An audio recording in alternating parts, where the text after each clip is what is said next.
Halo, Youngpreneur, selamat datang di podcast Subdirektorat Kewirausahaan Mahasiswa mempersembahkan Entrepreneur Podcast. Create your business, create your future. Podcast yang akan membahas mengenai kisah inspiratif dari para entrepreneur, khususnya dari mahasiswa dan alumni Universitas 11 Maret.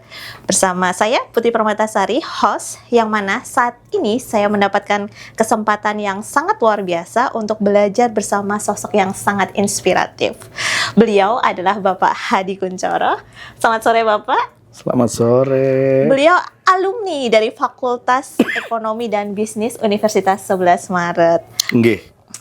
Udah menggunakan kata enggih itu berarti solonya udah keluar banget. Salah ya, bukan nggih ya. Nggih Bapak, baik. Perjalanan karir beliau Youngpreneur ini sangat luar biasa. Kalau dijelaskan dari awal hingga akhir ini bisa sampai 3-5 SKS nih Pak. Ya. Jadi saya akan menyepil sedikit saja tentang karir beliau. Dan beliau ini banyak berkecimpung dalam supply chain and logistik. Pernah juga menjabat sebagai Senior Advisor Staff Sektor Ekonomi Komite E-Commerce Kementerian Koordinator Bidang Perekonomian Republik Indonesia.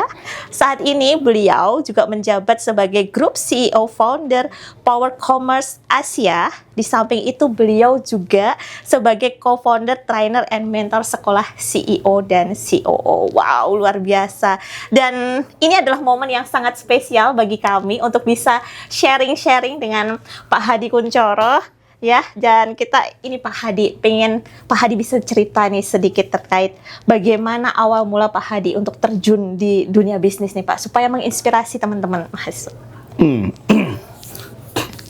Terjun ke dunia bisnis atau menjadi entrepreneur itu memang dirancang dari sejak awal, punya planning. Jadi dari sejak lulus kuliah sebetulnya tahun 98 masuk MT gagal karena perusahaannya banyak bangkrut. Terus kemudian saya lulus kuliah itu jadi entrepreneur dulu. Waktu itu punya beberapa bisnis, salah satunya adalah memulai perdagangan. Waktu itu mengembangkan ekspor rotan. Karena saya orang Cirebon ya, di Cirebon gitu loh. Cuman kemudian situasi krisis itu menciptakan gagal lah. Nah sehingga kemudian akhirnya perencanaannya dirubah.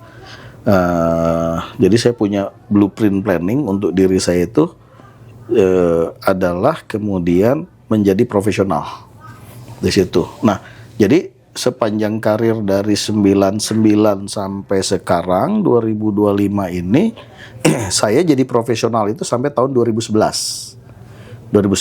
Jadi mulai dari MT-nya Samudra Indonesia Group, kemudian dari situ belajar supply chain, logistik.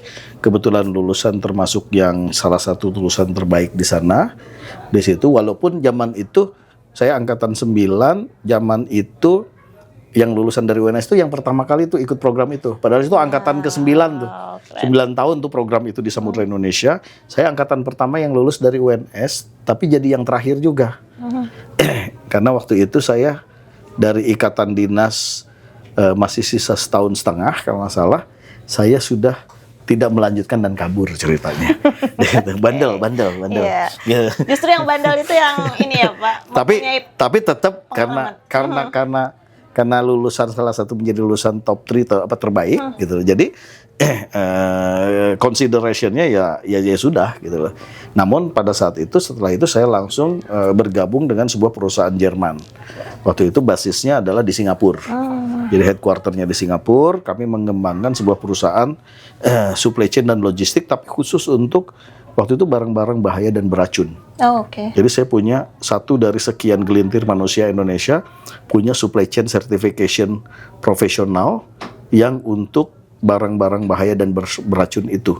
Jadi cuman ada segelintir manusia, nggak lebih dari 10 orang Indonesia yang punya sertifikasi itu pada saat itu. Tapi kemudian berjalannya waktu, core saya sampai sekarang masih di supply chain, terus berpindah ke beberapa perusahaan. Joint venture-nya Coca-Cola dan Nestle, jadi GM di sana supply chain, kemudian pindah ke Beiersdorf Indonesia. Brandnya itu ada Nivea, Hansaplast dan sejenisnya. Jadi senior manager GM juga di sana.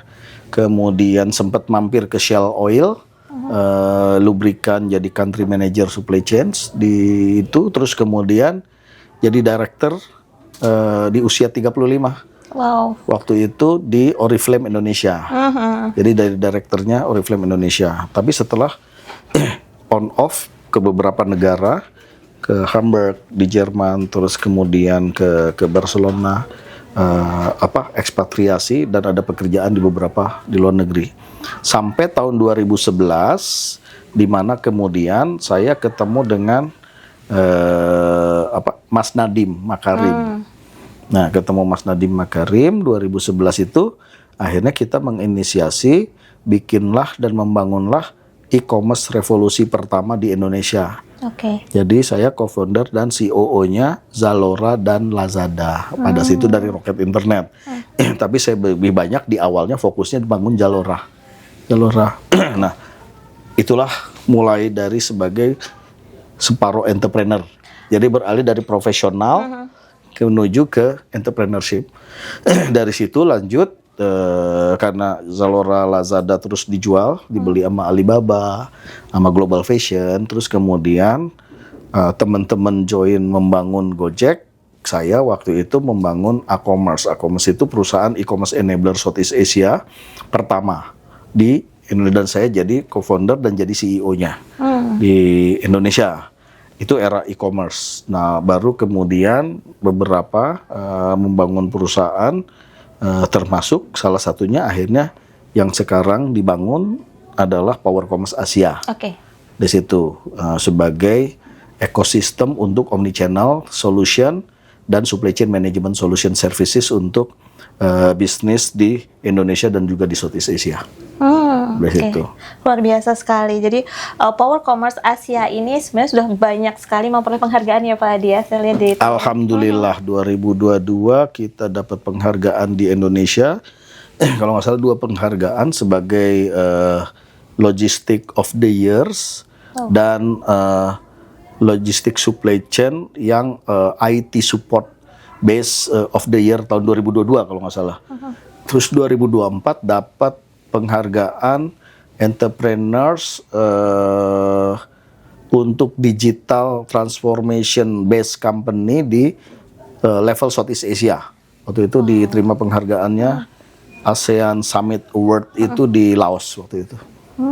Ya. Tentu dengan adanya beberapa pencapaian saat ini ya Pak Hadi, kalau saya bisa bilang seperti itu, tentu banyak tantangan, banyak hambatan yang dialami. Nah, sebagai seorang pebisnis nih Pak, bagaimana cara kita sebagai seorang pengusaha, terutama untuk teman-teman mahasiswa yang baru mau merintis usahanya, untuk dia bisa menentukan target pasar, kemudian juga kira-kira apa sih yang dibutuhkan oleh konsumen gitu, sehingga nanti bisa produk ini bisa memenuhi dengan apa yang dibutuhkan sebenarnya oleh customer ini. Ya, basic fundamental cara berpikir seorang founder atau seorang entrepreneur itu adalah meresolusi problem. Mau produk atau mau services, maka basicnya adalah problem resolution. Makanya di dalam konteks pembelajaran ilmu entrepreneurship, satu metode yang dipakai itu adalah design thinking. Design thinking itu adalah satu metode kanvas yang dipakai oleh hampir semua founder startup atau entrepreneur. Design thinking itu. Nah, design thinking itu belajar tentang bagaimana berempati untuk mencari problem. Nah, dengan adanya problem tadi, maka kemudian apa yang menjadi solusinya.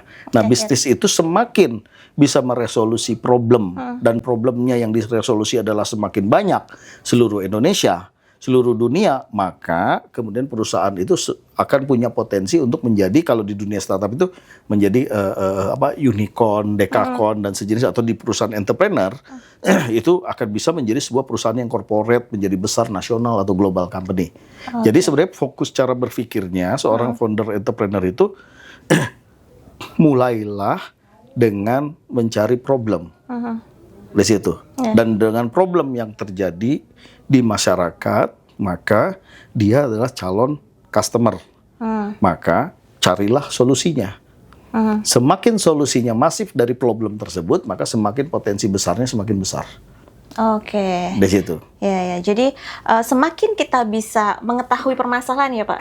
Tentu kalau di sini sebagai seorang ini karena mahasiswa nih, bagaimana cara mereka untuk bisa terjun ke masyarakat, mengetahui suatu masalah gitu. Kira-kira langkah awalnya gitu Ya, apa Pak? sebetulnya sedengan mudahnya begini ya. Ada orang, kalau saya kan bikin waktu e-commerce itu kan hal yang baru. Waktu itu 2011 belum kenal e-commerce itu apa. Nah, kemudian saya menciptakan, karena e-commerce itu belum trusted. Siapa orang waktu itu mau belanja di online, Betul. mau transfer duit dulu. Maka kemudian saya menciptakan, saya 2012 itu dapat REBI Award, Record Business Award sebagai pencipta COD. Oh, oke. Dari situ 2012. Jadi setelah menerapkan COD 2011, 2012 itu saya dapat award pencipta COD di situ. Nah, artinya apa? Kalau teman-teman mau bisnis, gampangannya itu seperti ini. Oke, teman-teman pengen punya bisnis kosmetik misalnya. Nah, kosmetiknya misalnya kosmetik untuk wajah. Nah, wajahnya kompetitor yang mana? Yang glowing, yang anti acne, atau yang untuk jerawat atau apa? Kan itu meresolusi problem. Jadi kalau sudah ada banyak yang kemudian punya problem, di situ udah ada ini barang yang bikin. Anda mau bikin di area tersebut. Nah, problem apa lagi yang spesifik yang Anda resolusikan? Di situ. Kalau produknya bisa meresolusikan atau servisnya, maka servicesnya. Misal, ada orang sama-sama bikin produk kecantikan untuk jerawat. Yang satunya servisnya adalah harus datang ke toko, yang satunya adalah online. Itu kan servis, metodenya. Betul. Di situ. Jadi solusi apa? Kan itu ada segmennya, orang yang sama-sama jerawatan, tapi ada yang bisa datang ke toko, ada yang pengen dianterin, kan gitu. Itu kan Anda harus paham itu. Apa yang dibutuhkan? Apa yang dibutuhkannya? Gitu ya? Jadi dibutuhkan itu kan berarti problemnya mereka. Betul. Nah, solusinya apa? Dicari. Itu kalau produknya yang sudah ada di pasar. Tapi kalau saya kan banyak menciptakan tadi. Setelah e-commerce, saya bikin e-commerce enabler pertama Southeast Asia. Oke. Dengan membangun satu perusahaan kemarin. Nah, Power Commerce saya bikin sebagai pionirnya omnichannel solution and supply chain technology company and solution services company. Pertama di Indonesia dan di Asia. Okay. Jadi kalau saya menciptakan hal yang baru. Karena saya tahu problemnya, kenapa omnichannel? Karena dulu orang jualan di offline. Kemudian ada e-commerce, orang pengen jualan di online. Tapi online dan online nggak nyambung. Nah, omnichannel itu mengintegrasikan dan menyambungkan. Mau belanja online, belanja offline, mau yang B2C, yang B2B, mau sosial media, mau chat, WA, mau .com, mau di toko offline, mau di toko distributor, grosir, terintegrasi dalam satu teknologi. Itulah omnichannel, sehingga mau belanja dimanapun customer experience-nya itu sama. Di situ. Nah, itu kan solusi hal yang baru. Nggak ada orang ngomongin 2 tahun, 5 tahun yang lalu atau 10 tahun yang lalu omnichannel. Nah, kami menciptakan itu. Tapi buat teman-teman mahasiswa yang mau punya bisnis, Pak, saya nggak punya kemampuan menciptakan hal yang baru. Nggak apa-apa bikin sesuatu hal yang sudah ada, tapi Anda harus menciptakan resolusi baru terhadap yang sudah ada itu. Ada sesuatu inovasi yang berbeda gitu ya, Pak? Yang berbeda, solusi yang berbeda lagi. Di situ. Karena kebutuhan pasar itu kan beda-beda. Walaupun produknya sama, tapi kebutuhan pelayanannya, kebutuhan persepsinya, kebutuhan gitu. Kemudian yang berbeda-beda di situ. Nah, ini terkait ketika mahasiswa ini sudah mulai mencoba suatu produk ini, Pak. Yang terjadi kendala adalah ketika mereka ini ada suatu usaha yang baru, ini mereka bingung susah untuk menjual gitu. Dalam problemnya adalah pemasarannya, menjualkannya seperti apa. Menurut Pak Hadi ini ada nasihat apa yang bisa untuk kita lakukan supaya nanti produk baru ini bisa diterima oleh masyarakat, kemudian bagaimana cara pemasaran yang tepat untuk memulai di awal usaha? Apakah kita harus jemput bola atau seperti apa? Oke. Rumus dalam memasarkan itu sebenarnya cuma simpel, 3C. C pertama itu adalah 1, bikin komunikasi konten yang benar dan tepat sesuai dengan targetnya. C yang kedua adalah community. Community itu adalah komunitas mana yang kita targetkan. Harus tepat segmen target pasarnya. Di situ. Yang ketiga konsisten. Jadi kalau Anda produk udah punya, maka kemudian adalah 3C tadi. Kalau tepat kontennya, kalau channel pemasaran komunikasi target komunitasnya tepat, kalau Anda lakukan konsisten and continue, maka kemudian pasti akan terjadi penjualan. Oke. Di situ. Yang sering salah itu adalah bahwa ketika punya produk, maka kemudian kita kadang-kadang bikin kontennya tidak mentargetkan ke segmen yang tepat, di channel yang benar, segmen pasarnya. Anda kalau pasarnya harganya misalnya high end, misalnya tempe, ini contoh misalnya cimol. Cimol kalau harga yang di pasar 5.000 sebungkus. Ya kan? Tapi Anda tahu nggak cimol yang lagi happening di Bandung? Dia 20.000. Dan dicari ya Pak ya? Tapi dicari karena kemudian dia kasih value. Oke. Ada apa namanya? Ada kejunya, ada rasa ini, ada bukan yang di pasar yang cuma ribuan, cuma cimol ya cimol biasa aja. Dia bisa 15.000, bisa 10.000, bisa 20.000. Karena menciptakan satu value, lifestyle. Oke. Di situ. Nah, tapi kalau ini value, artinya apa? Mau harga cimol yang 2.000, mau yang 20.000, kan tetap ada pembelinya. Selama tadi komunikasinya benar, kontennya benar, segmen community-nya benar, dan continue dan konsisten. Oke. Yang sering kan baru ngiklan sehari, 3 hari nggak ngiklan lagi. Betul. Ya nggak bisa. Apalagi di era konten sekarang, digital itu algoritma itu harus dibangun dan konsisten and continue. Nah ini. Yang paling susah itu teman-teman dari entrepreneur itu istiqomah, konsisten Betul. di situ. Iya. Tapi mau Anda jualan mobil mahal Ferrari mau mobil butut, mobil second pasti ada pasarnya selama kita istiqomah, selama kita konsisten dengan cara yang cerdas tadi. Oke, 3C Di tadi situ. ya Pak ya? Ya.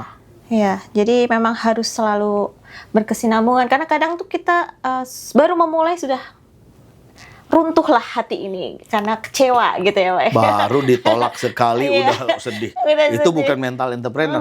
Entrepreneur have to start with the mindset and mentality. Oke. Satu, mindsetnya. Nggak usah kebanyakan mikir. Just do, execute. Ketika di do and execute, ditolak-tolakin. Mentalnya maka persisten. Jangan manja, jangan cengeng, abis itu nyerah. Nggak ada yang sekali jadi.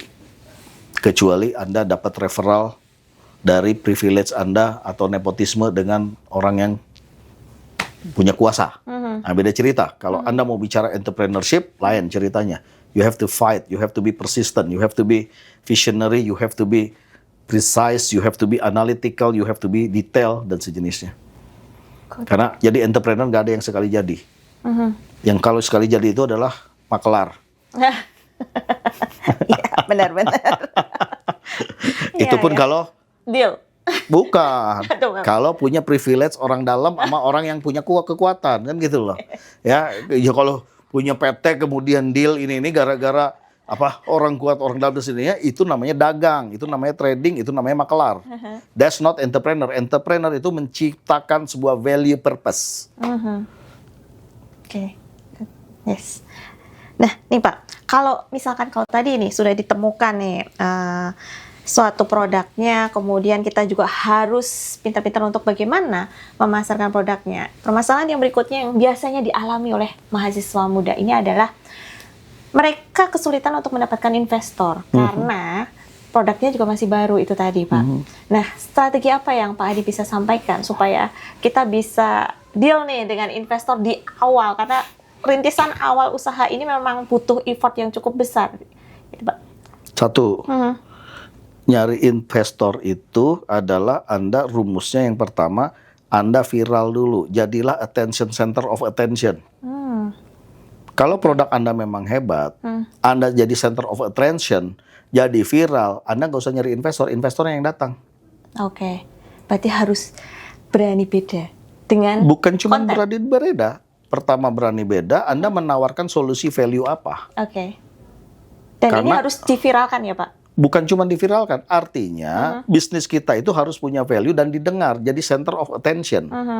Oke. Kalau udah jadi center of attention, duit datang. Datang. Artinya apa? Oh, oke. Jalan tuh bisnis. Siapa tuh mereka? Carilah. Bisnis apa dia? Apa barangnya? Wih, kok keren.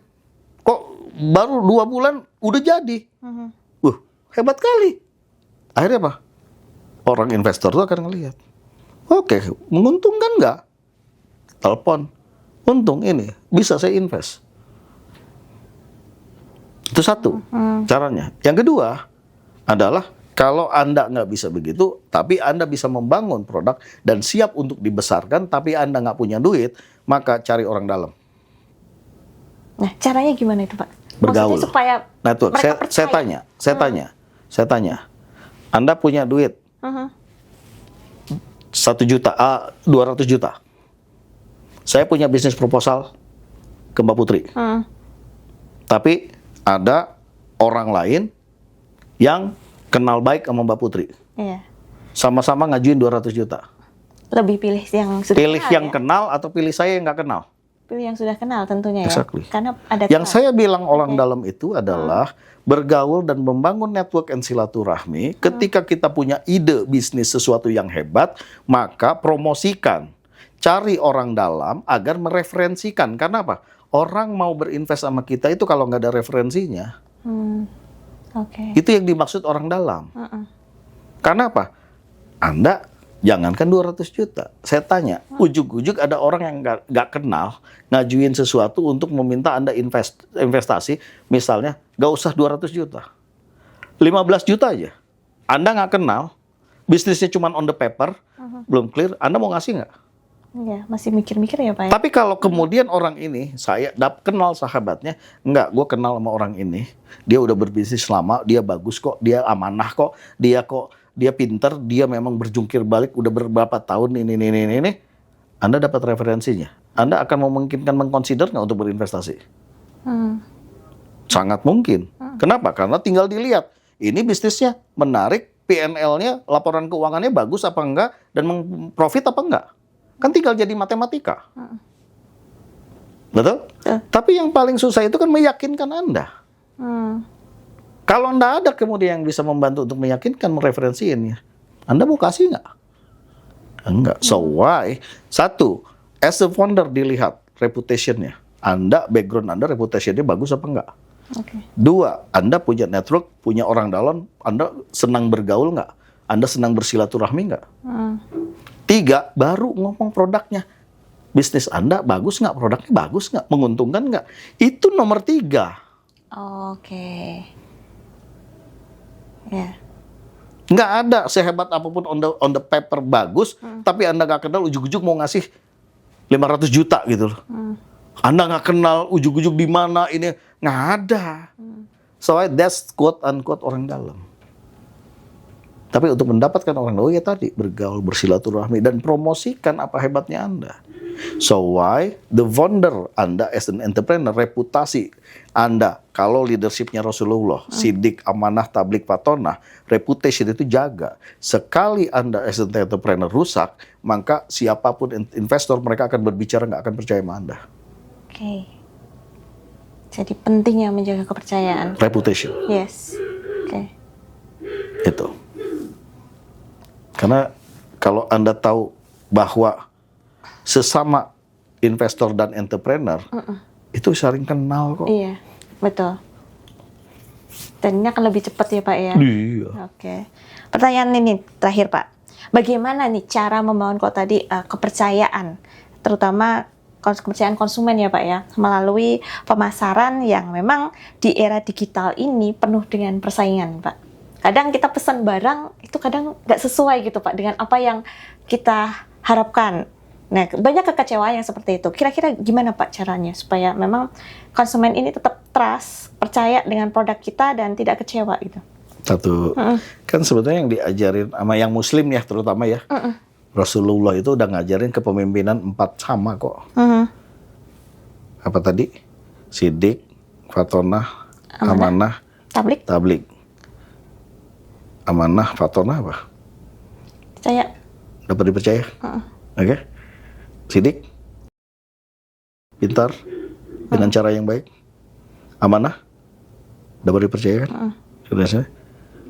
Kemudian tablik, dikomunikasikan dan dipromot kan. Oke. Cara membangun customer experience itu cuma simpel. Jujurlah dengan produk Anda dan bangunlah service quality yang baik sesuai dengan apa yang Anda catat dan Anda janjikan. Semudah itu. Kalau Anda produknya levelnya A, jangan bilang A++5. Kalau Anda bilang produknya B, bikinnya B dengan harga A, kan nggak ada yang percaya juga. Mungkin waktu pertama dia beli gara-gara iklan, tapi setelah itu nggak akan repeat, nggak akan sustain.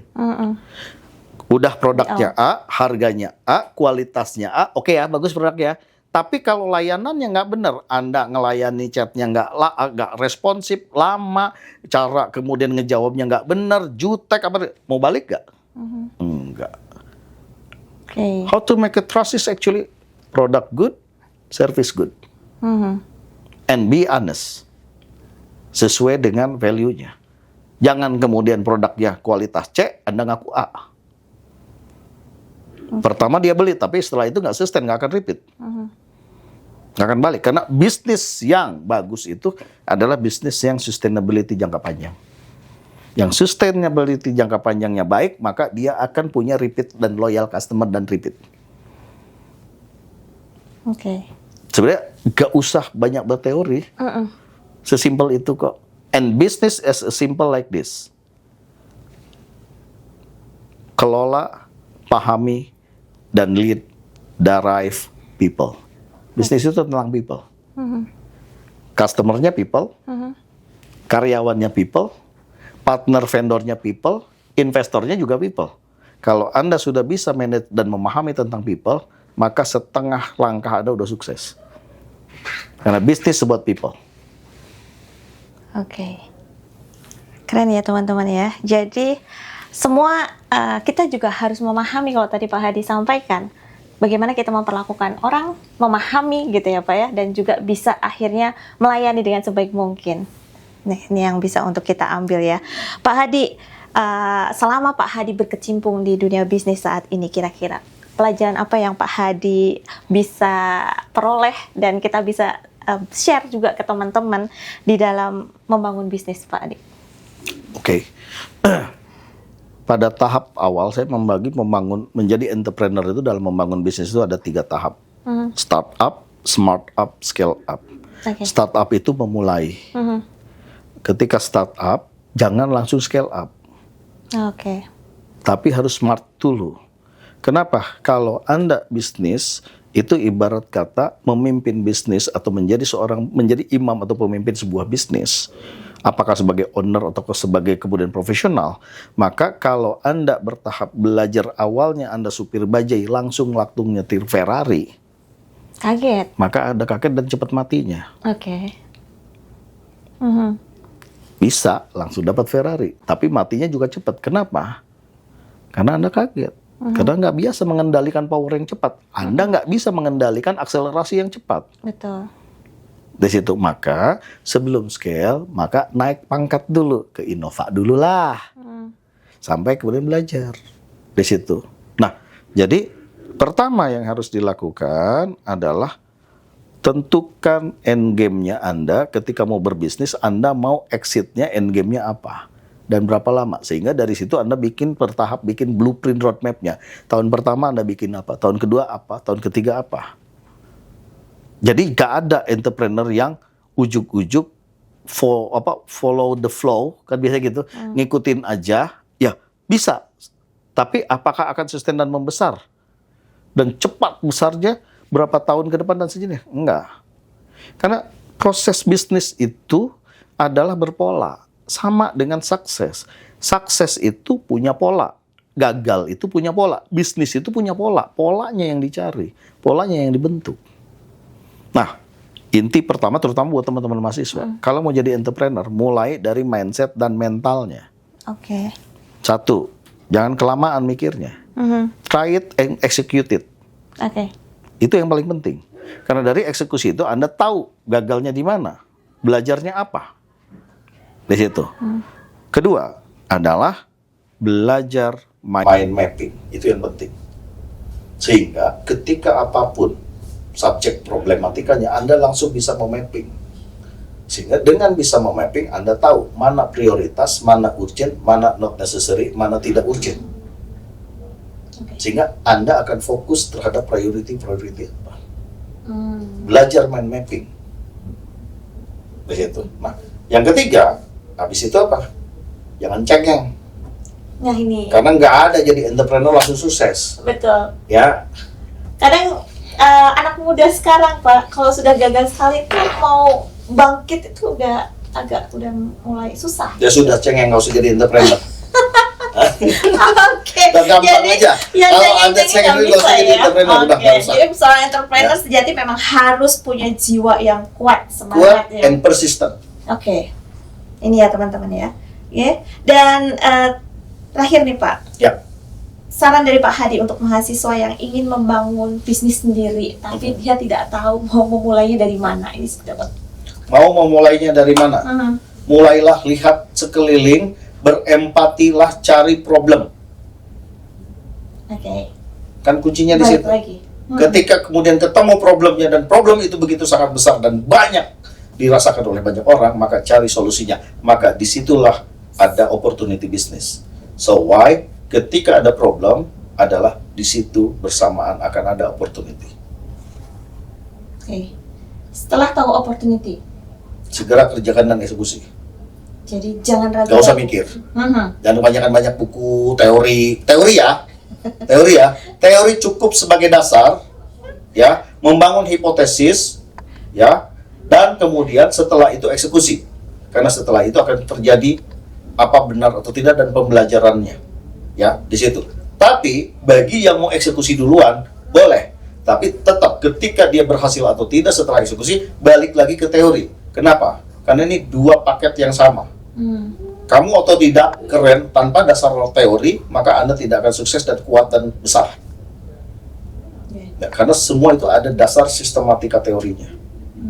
Dan Anda kalau digabungkan praktekal dengan teoretikal tadi, digabung, maka Anda akan semakin kuat. Tidak ada di dunia entrepreneur yang sukses tidak gemar membaca. Hampir semuanya adalah pembaca. Semua pasti baca buku banyak. Semua entrepreneur sukses di dunia. So why? Teori dan praktikal. Jangan bangga bahwa kemudian saya otodidak terus. Ada cuman beruntung. Belum tentu sustain. Tapi yang hebat itu adalah Anda belajar dan Anda praktek. Teori adalah jadi basis. Tapi jangan jadi teoritis. Kalau mau jadi teoritis, jadilah peneliti. Bukan jadi pebisnis. Jadi harus ada kombinasi tetap dua hal ini ya Pak ya. Karena semua science. Tadi, jadi entrepreneur founder aja ada metodenya. Design thinking. Kalau Anda mau kreatif, ada creative thinking. Kalau kemudian Anda jago mengambil keputusan prioritas, ada yang namanya ilmu mind mapping. Ada teorinya semua kok. Oke. Begitu.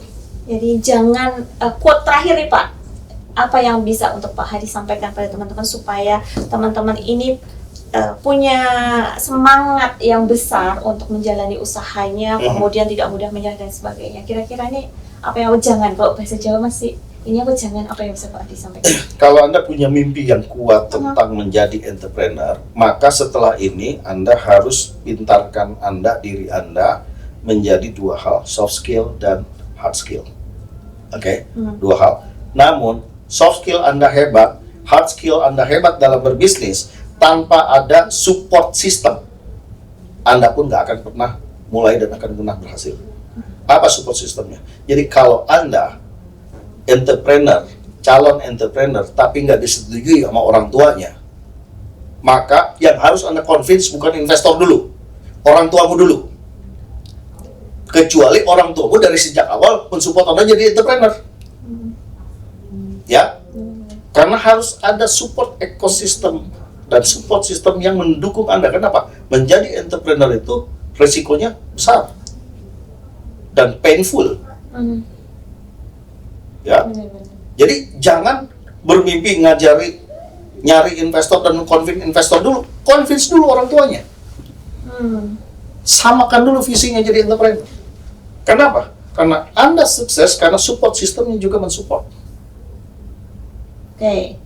Jangan sampai keluarga tidak mendukung ya Pak. Ternyata. Karena ketika saya berubah jadi director profesional di Oriflame, menjadi entrepreneur, saya director di Oriflame, gaji udah berapa, fasilitas sudah kayak apa, tiap minggu saya keluar negeri. Ketika saya memutuskan resign dan saya jadi entrepreneur, yang perusahaan PT-nya aja nggak ada, siapa yang marah? Istri saya, anak saya. Kalau istri saya, anak saya nggak mensupport, Betul. nggak bisa jadi. Maka kalau saya udah menikah dan punya anak pada saat jadi entrepreneur, kalau teman-teman mahasiswa, maka kalau Anda punya mimpi jadi entrepreneur, support system Anda pastikan mensupport Anda dulu dan bersungguh-sungguh mensupportnya. Jangan berpura-pura.